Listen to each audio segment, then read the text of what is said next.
देख रहे हैं नेटवर्क 33 राजकुमार के साथ। नेटवर्क 33 में आज की कहानी का शीर्षक है ट्रेन यार्ड। तो चलिए बढ़ते हैं आज की कहानी की ओर। उस दोपहर मैं अपना बोरिया बिस्तर पैक करके रेलवे स्टेशन के लिए निकला। जाते वक्त मैं पहले मूलचंद जी के घर गया, जिनसे मुझे अपनी मजदूरी लेनी थी। वहां पहुंचकर उन्होंने मुझे आधी मजदूरी देते हुए कहा, अभी तो इतने ही हैं, बाकी का हिसाब तुम्हारे आने के बाद करेंगे। उस वक्त तो मुझे ये सुनकर मूलचंद जी पर बहुत गुस्सा आया। खैर मैं जैसे तैसे रेलवे स्टेशन पहुंचा, जहां मुझे पता चला कि मेरी गाड़ी 5 घंटे लेट है।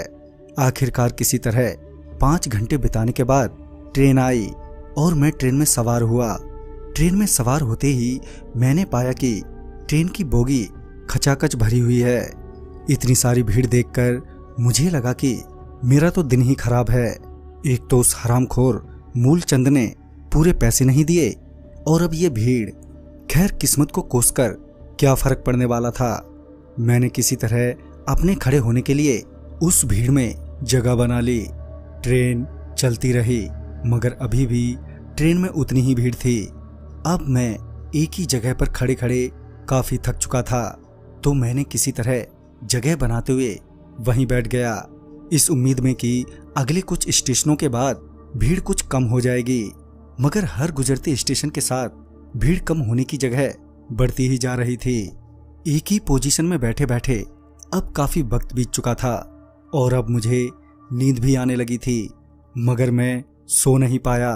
मगर मेरे दोनों पैर सो गए थे। आखिरकार वो वक्त भी आया जब भीड़ कम हुई और तकरीबन मेरे उतरने से 3 स्टेशन पहले ट्रेन खाली सी हो गई। जब मुझे जगह मिली तो मैं एक सीट पर अपने पांव सीधे करते हुए लेट गया, ये सोचकर कि अभी 3 स्टेशन तो गुजरने बाकी हैं। कब मैं गहरी नींद में सो गया मुझे पता ही नहीं चला। खैर जब मेरी आंख खुली तो ट्रेन में खामोशी थी। आसपास देखा तो पाया कि ट्रेन में कोई है ही नहीं। अपने आप को ट्रेन में अकेला पाकर मैं घबरा गया। मैंने तुरंत ही उठना चाहा, मगर मैं उठ नहीं पाया। मेरा पूरा शरीर सुन्न पड़ गया था। मैं सिर्फ अपना सर ही हिला पा रहा था। तभी मुझे किसी के चलने की आहट सुनाई दी। आहट सुनते ही मैं जोर जोर से चिल्लाने लगा, इस उम्मीद में कि मुझे कोई मदद मिल जाएगी। मगर कुछ देर बाद वो चलने की आहट आनी एकदम से बंद हो गई। अब मैं बहुत हताश हो गया था। मेरे आंखों से आंसू बहने लगे थे। फिर कुछ देर बाद मुझे फिर एक आवाज सुनाई दी। आवाज से ऐसा लग रहा था कि कोई घिसड़ कर चल रहा हो, मगर इस बार मैंने आवाज नहीं दी। मैं चुप ही रहा। पता नहीं क्यों मुझे उस आवाज से डर लग रहा था। वो आवाज धीरे धीरे तेज होती जा रही थी, जिससे मुझे लग रहा था कि वो जो कुछ भी है वो मेरी ही ओर आ रहा है। कि मेरी नजर सामने से आती हुई एक बच्ची पर पड़ी जो घिसड़ कर चल रही थी।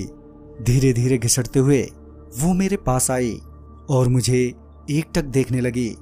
मैंने उस बच्ची से पूछा, तुम कौन हो? मगर उसने कोई जवाब नहीं दिया। तभी वो बच्ची मेरे सर के पीछे की ओर देखने लगी। तभी मुझे ऐसा लगा कि मेरे पीछे कोई और भी है, मगर मैं उस तरफ देख नहीं पा रहा था। मैंने फिर एक बार उस बच्ची से गुस्से से पूछा, तुम कौन हो? मैंने ये पूछा ही था कि वो एकदम से जोर जोर से हंसने लगी। वो जैसे ही हंसी कि मेरी नजर खून से लाल उसके दांतों पर गई। अभी मैं उस बच्ची की ओर देख ही रहा था कि तभी पीछे से एक आदमी सामने आया, जिसके हाथ खून से सने हुए थे। वो बहुत ही भयानक लग रहा था। मैं उसे देखते ही जोर जोर से चीखने लगा। मुझे चीखता देख उस आदमी ने मेरी गर्दन दबोच ली और वो बच्ची मेरे हाथ चबाने लगी। कि तभी अचानक से कुछ लोग वहां आ पहुंचे, जिनके आते ही वो दोनों एकदम से गायब हो गए। जब उन लोगों ने मुझे ट्रेन से निकाला तो पता चला कि वो जगह एक ट्रेन यार्ड है।